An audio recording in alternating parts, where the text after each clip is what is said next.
Assalamualaikum warahmatullahi wabarakatuh.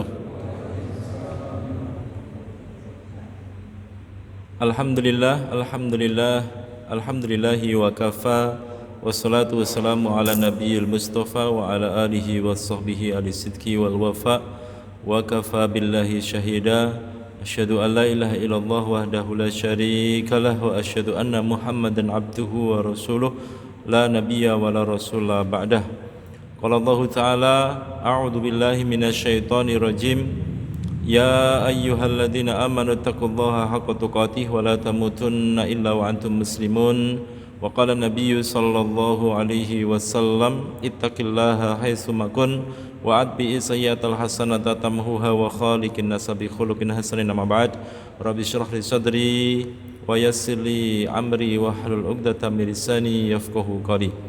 Bapak Ibu jamaah salat maghrib Masjid Cokro Aminoto yang semoga Allah berkahi, semoga Allah rahmati. Pertama kita bersyukur kepada Allah Subhanahu wa taala. Di malam hari ini Allah pertemukan kita, Allah kumpulkan kita dalam keadaan sehat, dalam keadaan iman, dalam keadaan niat untuk thalabul ilmi. Semoga setiap langkah yang kita langkahkan menuju Masjid Cokro Aminoto, setiap langkahnya Allah mudahkan kita untuk menuju jannahnya. Salawat dan salam senantiasa tercurah kepada junjungan kita Nabi besar Muhammad sallallahu alaihi wasallam, yang kita ikuti sunnahnya, kita tapaki jejaknya, dan kita nantikan syafaatnya fi yaumil qiyamah kelak. Mudah-mudahan Bapak Ibu hadirin dan para pemirsa dimanapun berada, termasuk umatnya yang mendapatkan syafaatnya kelak di hari kiamat. Amin Allahumma amin. Hari ini kajian terakhir di Masjid Cokro Aminoto dengan judul 8 bentuk rizki dalam Al-Quran. Insya Allah kajian dan yang akan datang kita akan mengubah judul utamanya. Mungkin bisa berseri lagi, bisa enggak.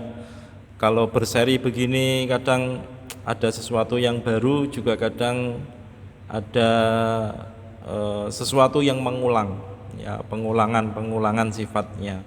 Tetapi dari sekian banyak materi ini, alhamdulillah kita sudah membahas satu persatu. Ada beberapa dalil yang kita tambahkan, juga ada beberapa hal yang kemudian kita sampaikan dengan contoh yang realita, artinya kejadian yang betul-betul ada di sekitar kita. Dan hari ini kita akan membahas yang terakhir, yaitu rezeki karena sedekah.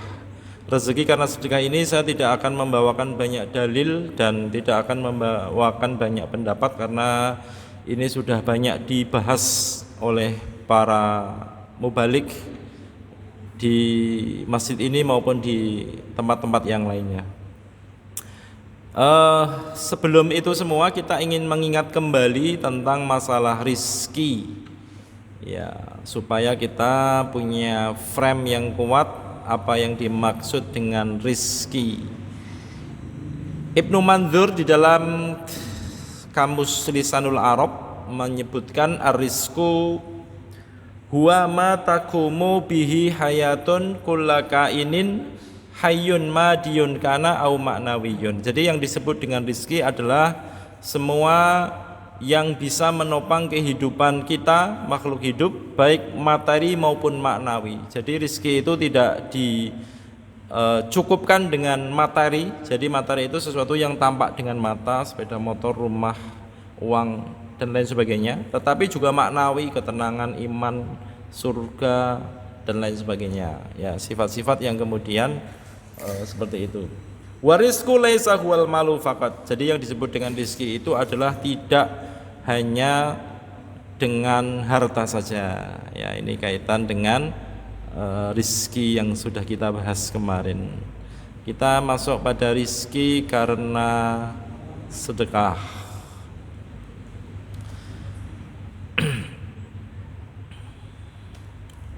Allah Subhanahu wa taala menyebutkan di dalam Quran surat Al-Baqarah ayat 245 di mana beliau menyebutkan a'udzubillahi minasyaitonirrajim, man dzalladzi yuqridullaha qardhan hasanan fayudha'ifahu lahu ad'afan katsirah wallahu yaqbidu wa yabsutu wa ilaihi turja'un.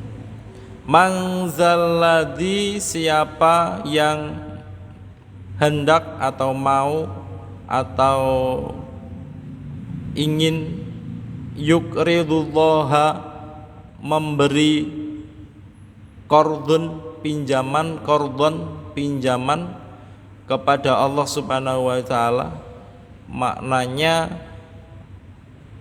bahwa Allah Subhanahu wa taala memerintahkan kita untuk bersedekah, untuk infak, dan saat itu kita mengeluarkan, Pak. Ya, jadi mengeluarkan. Kalau infak kita keluarkan. Maknanya apa? Bahwa ketika kita diperintahkan oleh Allah Subhanahu wa taala untuk mengeluarkan tadi, maka yang kita keluarkan tadi itu dalam rangka berniat untuk mencari ridhonya Allah Subhanahu wa taala.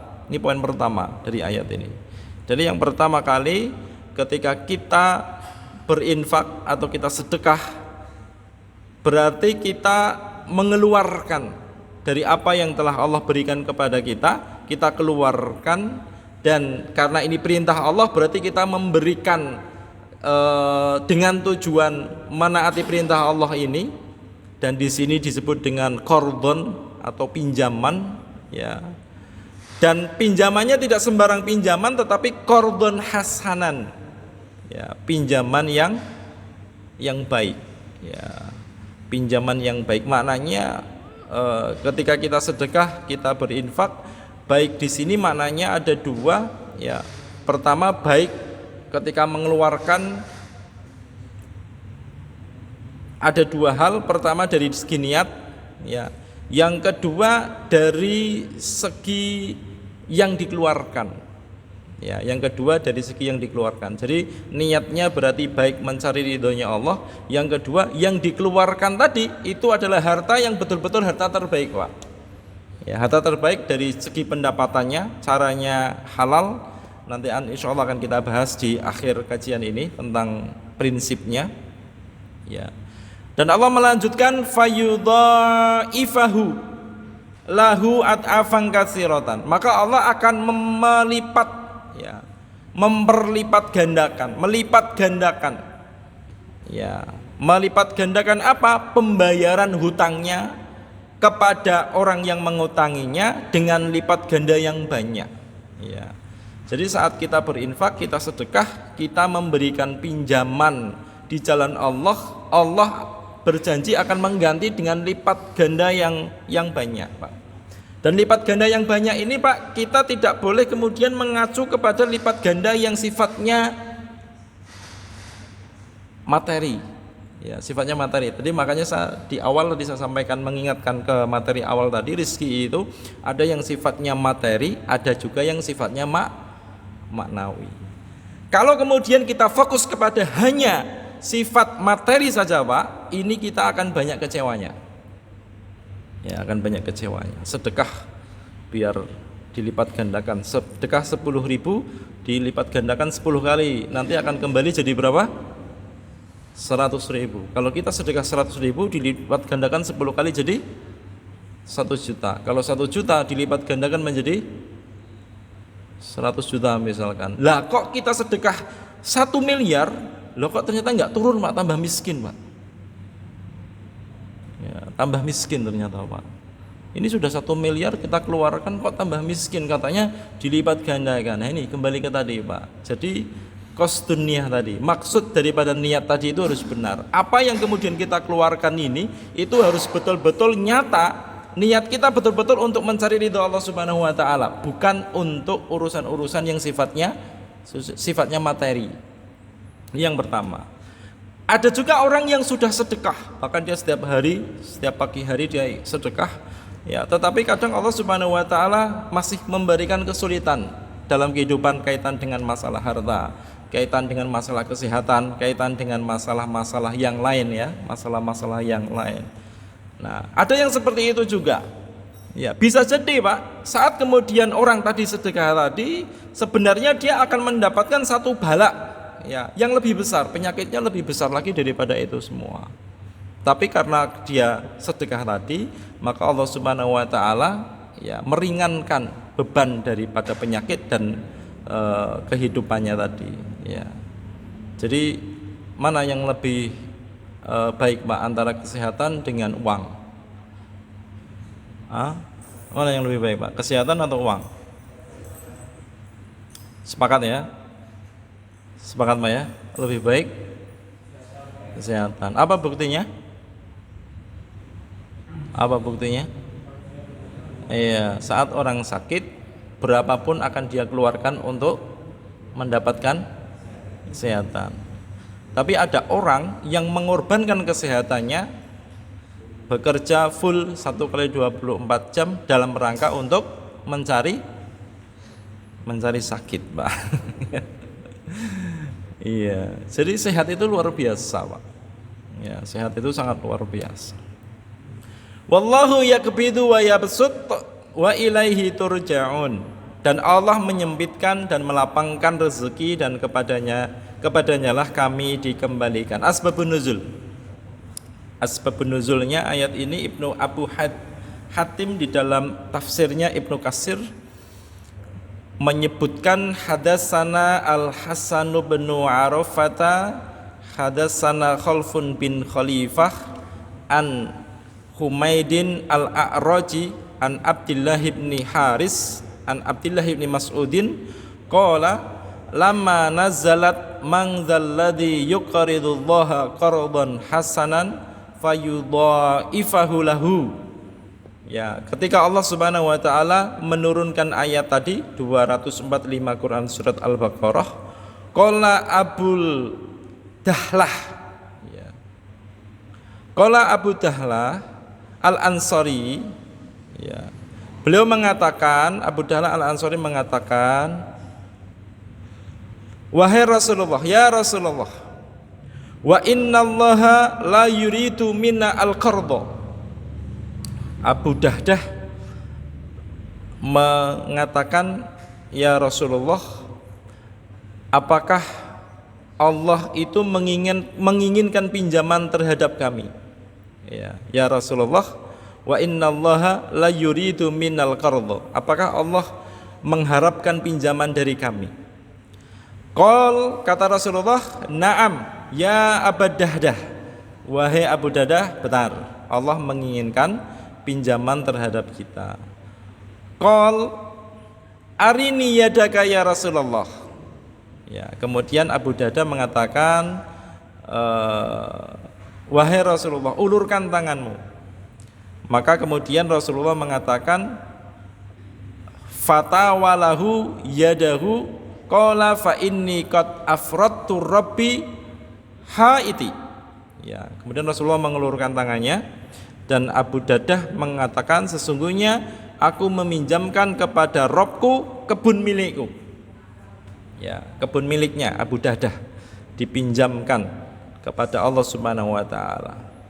Wa akhitullahu fihi sittu mi'atin nahlatin wa ummu Dahdah fihi wa iyaluha.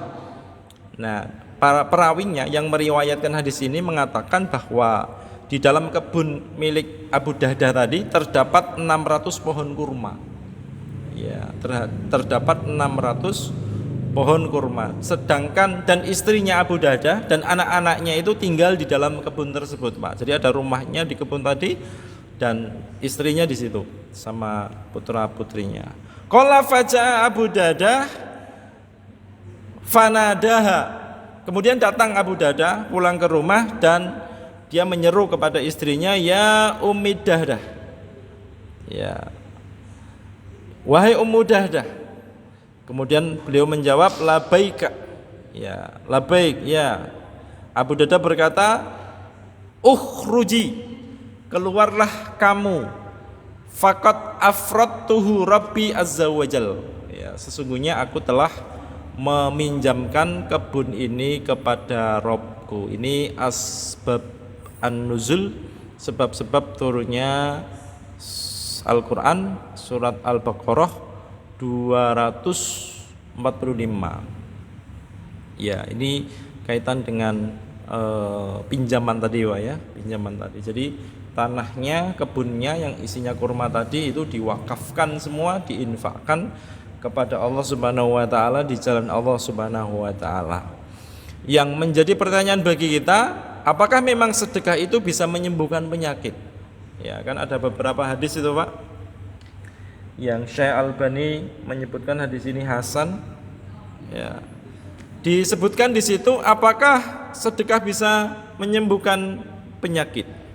Ada satu hadis Nabi pernah mengatakan wadawu mardhakum bisadaqati. Obatilah orang-orang yang sakit kalian di antara kalian itu dengan sedekah. Ya, dengan cara bersedekah. Ibnu Qayyim Al-Jauziyah di dalam Jami' Al-Fiqh ya, juz 3 halaman 7 pernah mengatakan fa inna lisadaqati ta'siran ajiban fi daf'i anwa'il bala'i walau kanat min fajirin aw min dhalimin bal min kafirin fa inna Allah ta'ala yadfa'u biha anhu anwa'an minal bala' ya. Fa inna lisadaqati ta'siran ajiban.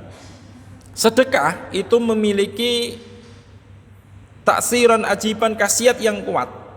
Ya, memiliki khasiat yang kuat. Jadi sedekah itu punya kekuatan, yang kekuatan itu sangat besar Pak, sangat menakjubkan.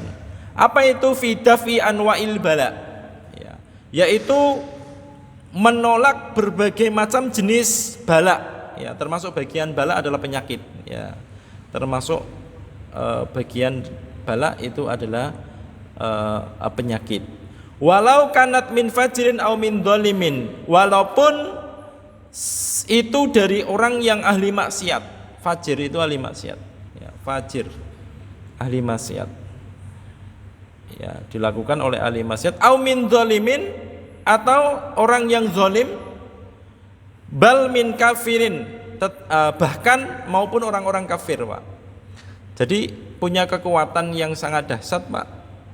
Sedekah tadi tidak hanya untuk orang muslim saja, orang beriman saja, tetapi orang fajir, orang banyak dosa, pendosa, orang zalim, orang kafir sekalipun Pak, itu banyak memiliki faedah yang kuat. Ya, memiliki faedah yang kuat. Ini perkataan keterangan daripada Ibnu Qayyim Al-Jauziyah. Ya, keterangan dari Ibnu Qayyim Al-Jauziyah. Makanya Bapak Ibu hadirin, ternyata ada orang kafir, maksudnya dia belum muslim ya, tetapi sedekahnya banyak, ya, infaknya banyak, ya, dia banyak menyumbangkan hartanya untuk kemanusiaan, misalkan kayak Cristiano Ronaldo itu Pak, ya, Cristiano Ronaldo kenapa Pak? Berapa yang disumbangkan ke Palestina, Gaza? Berapa miliar dolar?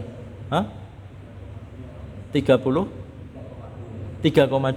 miliar rupiah apa dolar?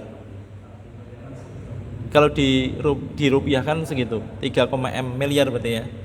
3 miliar Pak. Cristiano Ronaldo. Nah, apakah dia muslim? Enggak. Dia masih kafir. Ya.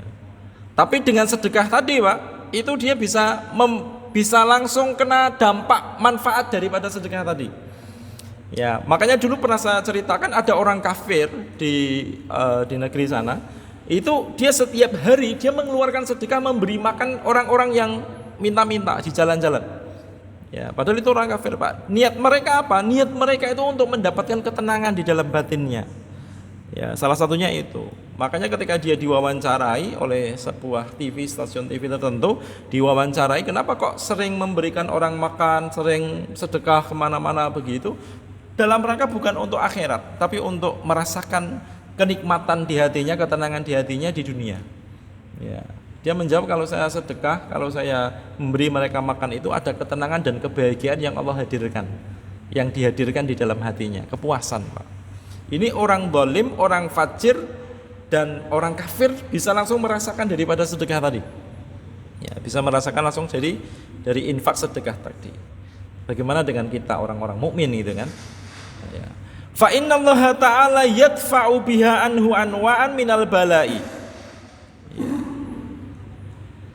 Melalui sedekah tadi yang mereka lakukan, ya, itu Allah Subhanahu wa taala mengangkat bala atau penyakit, ya, atau penyakit tadi dengan berbagai macam bala. Wa hadza amrun ma'lumun indan nasi khassatihim wa ammatihim wa ahlul ardi kulluhum makrunun bihi li'annahum jarabu. Ya. Jadi khasiat sedekah seperti ini itu bisa dirasakan, ya, bisa dirasakan langsung oleh semua orang, oleh banyak orang, Pak. Orang-orang berilmu atau kaum orang-orang awam, ya. Bahkan seluruh penduduk bumi mengakuinya karena mereka telah merasakan sendiri. Ini sudah dijelaskan oleh Ibnu Qayyim Al-Jauziyah. Maknanya beliau menjelaskan hadis ini berarti sudah sejak dahulu, Pak, dahulu kala ketika ada orang-orang fajir, orang-orang zalim, orang-orang yang kemudian kafir kok ikut mendonasikan sebagian hartanya, ya, sebagian hartanya, sesungguhnya dia merasakan langsung di dunia, ya, merasakan langsung dunia. Apakah dia merasakan nanti di akhirat? Merasakan enggak di akhirat orang kafir ini? Hah? Merasakan enggak? Enggak. Kenapa tidak? Iya, dia enggak punya password untuk masuk, Pak. Ya, dia enggak punya password untuk masuk. Dia ikut ujian. Ikut ujian tetapi bukan mahasiswa. Jenengan ikut ujian, ya, tahu-tahu ikut ujian aja, duduk langsung ujian, Pak. Tapi ketika dilihat kartunya, mana kartu mahasiswanya gitu, enggak punya. Ya, UIN misalkan, mana kartu UIN-nya itu enggak punya. Kira-kira dapat ijazah enggak? Enggak dapat. Walaupun nilainya bagus, Pak. Nilainya 100 mumtaz semua. Enggak dapat, Pak. Passwordnya belum dapat, ya. Nah, ini penting Bapak Ibu hadirin untuk kita ketahui bersama. Jadi makna sedekah itu begitu, Pak. Ya, jadi dampaknya bisa langsung. Ya. Kembali tadi, kenapa kok ada orang yang sudah sedekah, mungkin dia sedekah juga lumayan banyak, tapi ternyata Allah masih memberikan sakit, Pak. Ya, sakitnya masih ada di tubuhnya. Bisa jadi begini, Pak. Ada satu perbuatan dosa dan kemaksiatan yang kemudian dosa kemaksiatan tadi itu tidak bisa bersih, tidak bisa hilang dari diri seorang tadi kecuali dengan sakit tadi. Ya, sakit tadi. Makanya doanya orang sakit dulu pernah kita bahas, ya. La ba'sa tahurun insyaallah. Jadi penyakit sakit itu bagian dari karunia atau bagian dari musibah, Pak? Karunia apa musibah? Tergantung sudut pandangnya, Pak. Kalau sudut pandangnya itu dari segi akhirat, itu bagian daripada karunia yang Allah berikan kepada hambanya. Tapi kalau sudut pandangnya dari sisi keduniaan, ya, sisi keduniaan, artinya sisi materi, itu musibah, ya, diberikan kepada orang-orang beriman. Dan itu prinsipnya begitu. Idza ahaballahu 'abdan ibtalahu. Ya, jika Allah Subhanahu wa taala menghendaki mencintai seorang hambanya, maka Allah Subhanahu wa taala akan mengujinya. Ya, akan diuji, bisa dengan sakit, bisa dengan hal-hal yang lainnya. Ya. Kemudian ada satu prinsip yang harus kita pegang, Bapak Ibu hadirin, ketika sedekah infak ini. Prinsip sedekahnya ada di dalam hadis Arba'in nomor 10. Ya, hadis Arba'in nomor 10. Hadis Arba'in nomor 10 itu hadis riwayat Imam Muslim dari Abu Hurairah radhiyallahu an. Nabi bersabda, "Innallaha thayyibun la yaqbalu illa thayyiban." Ya, hadis ini sangat masyhur karena sering saya sampaikan, ya, di beberapa kesempatan. Innallaha thayyibun la yaqbalu illa thayyiban. Sesungguhnya Allah itu maha baik dan Allah tidak menerima kecuali hal-hal yang kemudian bersumber dari kebaikan, Bapak Ibu hadirin. Wa innallaha amarul mu'minina bima amaral bihil mursalin. Dan Allah Subhanahu wa taala memerintahkan orang-orang beriman semuanya sebagaimana Allah perintahkan kepada para utusan, yaitu para nabi dan rasulnya. Ya. Kemudian beliau, Nabi sallallahu alaihi wasallam, mengutip Quran surat Al-Mu'minun ayat 51. Ya ayyuhar rusulu qulu minat thayyibati wa'malu sholihan. Ya. wahai para utusanku, kulu minat thayyibati wa'malu sholihan. Makanlah dari sesuatu yang thayyibat. Kalau disebutkan thayyibat di sini berarti maknanya dua. Ya, thayyibat di sini maknanya dua. Yang pertama kata Imam An-Nawawi, yang pertama maknanya adalah thayyibat dari dua sumber. Sumber pertama cara mendapatkan. Ya, cara pendapatannya. Yang pertama cara mendapatkannya juga harus thayyib, baik. Ya. Berarti yang kedua apa? Yang kedua dari segi zatnya. Ya, dari segi zatnya yang dia dapatkan baik. Ya, bukan sesuatu yang diharamkan oleh Allah Subhanahu wa taala. Jadi cara dan zatnya itu disebut dengan at-thayyibat. Ya, kulu minat thayyibat. Ya, berarti halalan thayyiba. Yang halal belum tentu thayyib. Kalau yang thayyib, sudah tentu halal belum yang thayyib? Belum tentu, belum tentu halal. Dulu contohnya apa Pak ya? Gula Pak. Gula itu halal apa haram? Halal, secara zatnya halal kan, kecuali kalau didapatkan dengan cara mencuri, ya, korupsi dan lain sebagainya. Dia beli dengan harta yang dari uang yang korupsi, ini jadi haram. Ya, gula ini. Secara zatnya dia halal, Pak.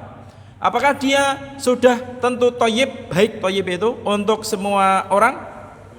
Belum tentu. Sudah halal, tapi belum tentu baik, Pak. Makanya ada halalan thayyiban. Ya, thayyibannya ini, halalnya ini untuk semua orang umum.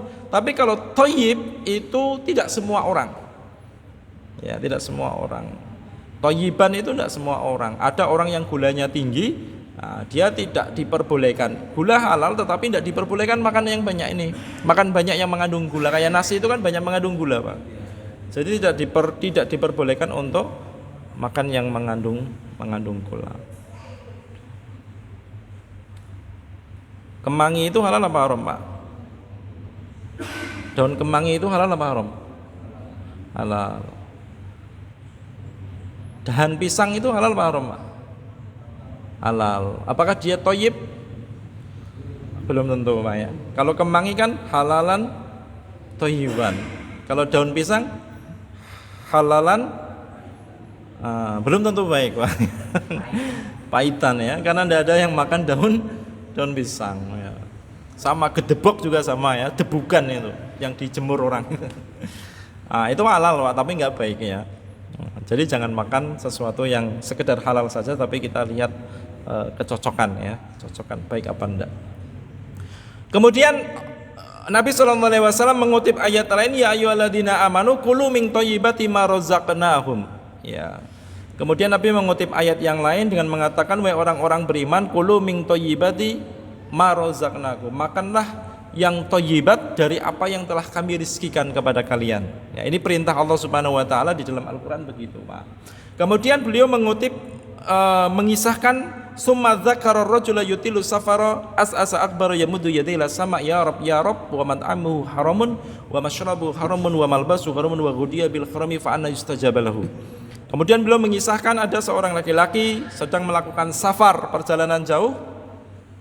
Rambutnya kusut penuh dengan debu, dia dalam keadaan sengsara, artinya dia sangat menderita. Dan biasanya orang menderita itu dekat kepada Allah, doanya lebih dihayati ya. Yamuddu yadayhi ila sama, tangannya mengadakan ke atas ya. Disunahkan kita kalau berdoa tangannya mengadakan ke atas, minta kepada Allah Subhanahu wa taala. Ya, yamuddu ila samai. Kemudian dia mengatakan ya Rabb, dia menggunakan Asmaul Husna. Salah satu Asmaul Husna adalah Rabbun. Ini salah satu sunnah yang diajarkan oleh Nabi SAW. Kalau kita berdoa diperintahkan untuk menyebut Asmaul Husna ya. Kemudian tetapi Nabi mengatakan wa mat'amuhu haramun. Makanan yang dia makan ya, dari orang yang tadi safar, orang safar doanya tidak ditolak. Kemudian dia orang susah juga kedoliman ya, orang terdolimi madlum juga doanya tidak tertolak. Kemudian tangan mengadakan ke atas juga tidak tertolak. Kemudian apa lagi, menyebut Asmaul Husna ya tidak akan tertolak. Tetapi wa mat'amuhu haramun kata Nabi SAW. Tetapi makanannya yang dia makan mungkin halal, Pak. nasi yang dia makan. Wa masrabuhu haramun, makanan minuman yang kemudian dia minum secara zatnya halal. Ya, ada minum kopi, ada yang minum teh, ada yang teh kota, ada teh Jawa, ya, ada teh dandang dan lain sebagainya. Dia minum itu, tapi ternyata itu bisa menjadi haram kapan? Saat kemudian dia beli teh tadi, dia beli makanan tadi, dia beli megono tadi dengan uang yang dia dapatkan dengan cara yang haram. Ya, korupsi atau mencuri atau mendolimi, ngambil haknya orang, ini jadi haram. Ya. Wa malbasuhu haramun, bajunya yang dia pakai itu halal secara zatnya, tetapi ketika dia beli dengan uang yang haram, maka ini baju ini yang kita gunakan untuk sholat, kita gunakan untuk berdoa, yang digunakan untuk umroh kalau kita bisa umroh, ternyata dibeli dari uang yang dihasilkan dengan cara yang haram tadi. Wa ghudiya bil harami, dan keluarganya, perutnya, keluarga semuanya dikenyangkan dengan sesuatu yang haram. Kata Nabi SAW, fa anna yustajabalahu. Ya, bagaimana mungkin Allah mengabulkan doanya? Maknanya mustahil Allah akan mengabulkan dari doa tersebut. Orang tadi yang syarat-syarat doanya sudah dia penuhi, rukunnya sudah dia penuhi, kemudian sunah-sunahnya dia sudah penuhi, tetapi ternyata tidak diterima oleh Allah Subhanahu wa taala. Ya, doanya tidak diterima. Kemudian dari sini Imam Nawawi menyebutkan kenapa Allah Subhanahu wa taala melalui lisan nabinya menyebutkan doa. Ya, bukan sholat, bukan umrohnya, bukan hajinya, bukan yang lain, tetapi doanya. Karena kata Imam Nawawi, doa itu ad-du'a'u ummul ibadah. Doa itu adalah inti dari ibadah. Kalau intinya sudah ditolak oleh Allah Subhanahu wa taala, maka ibadah-ibadah yang lain selain daripada inti tadi Pak, itu otomatis mardud, ditolak oleh Allah Subhanahu wa taala.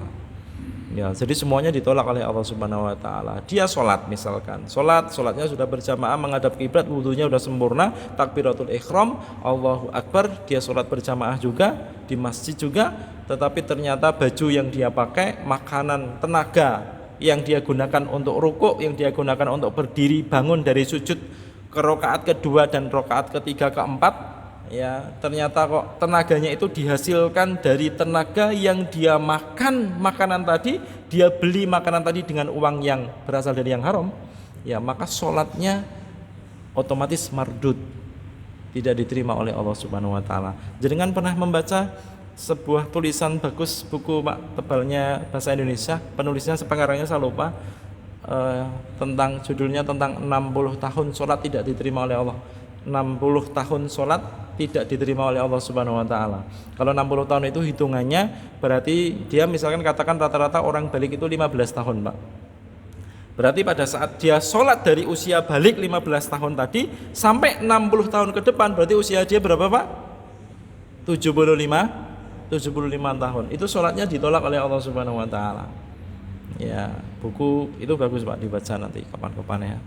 Tentang selama 60 tahun ternyata sholatnya tidak diterima oleh Allah Subhanahu wa taala. Bapak Ibu hadirin jamaah sholat maghrib Masjid Syokro Aminato yang semoga Allah berkahi. Ini prinsip daripada kita pingin sedekah, pingin infak, maka kita harus memegang prinsip ini Bapak Ibu hadirin. Karena Allah tidak akan menerima dalam bentuk apapun kalau di situ ada sedikit saja Pak unsur keharaman. Ya, unsur keharaman, maka Allah Subhanahu wa taala tidak akan menerima. Ya, tidak akan menerima. Bapak Ibu hadirin, bukan berarti maksud untuk kemudian kita membuat tidak semangat lagi untuk sedekah, enggak ya. Bukan dalam rangka itu, tapi ini dalam rangka kita untuk kehati-hatian. Ya, kehati-hatian. Kalau mau infak Palestina ya dipersilahkan Pak. Kalau mau infak yang lain dipersilahkan. Tapi ini kita betul-betul secara pribadi kita itu harus betul-betul uang yang kita sedekahkan, kita infakkan, apalagi yang kita makan, kita sedekahkan, kita infakkan kepada keluarga kita, harus betul-betul ada jaminan halal walaupun tidak dari MUI. Ya, dari kita. Imam Bukhari itu dulu pernah saya kisahkan, Imam Bukhari itu sama hampir kecerdasannya juga tidak kalah dengan Imam Asy-Syafi'i atau Imam Ahmad bin Hambal atau imam-imam yang lain, Pak. Ya, Imam Bukhari itu, dan dia yatim ya, berasal dari yatim. Suatu ketika ditanya Imam Bukhari itu kenapa dia cerdas banget gitu kan. Cerdas artinya sekali ngafal tidak lupa-lupa itu loh, Pak. Ya, sekali ngafal, lihat hafal, lihat hafal itu, lihat tulisan hafal itu. Cerdasnya luar biasa. Ketika ditanya orang tuanya, kenapa Imam Bukhari kok bisa secerdas itu gitu, Pak? Apa jawaban orang tuanya? Dia tidak tahu sebenarnya. Ya, saya sendiri nggak tahu, Pak. Orang cerdas itu kan nggak tahu, Pak. Kenapa kok kamu bisa cerdas? Nggak tahu juga itu kan. Nggak tahu juga. Kenapa kamu bisa kaya? Bahkan hanya kecerdasan, Pak. Kenapa kamu bisa kaya? Kadang orang menganggap kekayaan yang dia hasilkan itu dari usaha dia. Enggak, Pak. Bukan dari usaha dia. Buktinya apa? Buktinya ada orang usaha yang lebih daripada dia, bahkan waktunya dia habiskan, tidak ada waktu untuk sholat, untuk sembahyang, tapi ternyata dia masih miskin. Ya, masih miskin, minal fuqara wal masakin, Pak. Ya, ternyata begitu, Pak. Nah, ternyata itu semua dari karunia Allah Subhanahu wa taala. Ada sahabat yang kemudian minta miskin juga dan dikasih miskin, Pak. Siapa, Pak, yang dulu pernah kita ceritakan? Sahabat yang berdoa minta miskin siapa? Hah? Siapa? Siapa? Siapa yang ingat siapa, Pak? Sahabat yang minta miskin tapi jadi kaya. Siapa?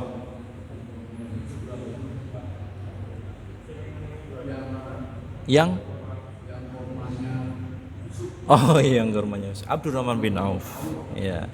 Kalau jenengan susah ingat Abdurrahman bin Auf, ingat TK Aba ya. Aba Abdurrahman bin Auf. Oh iya. Siapa, Pak? Oh, TK Aba itu, Pak. Aba Abdurrahman bin Auf. Ya. Minta miskin, Pak. Gara-gara apa? Gara-gara dengar hadis Nabi SAW, nanti orang kaya raya itu hisapnya nanti terakhir. Gitu, Pak. Langsung berdoa minta miskin, Pak.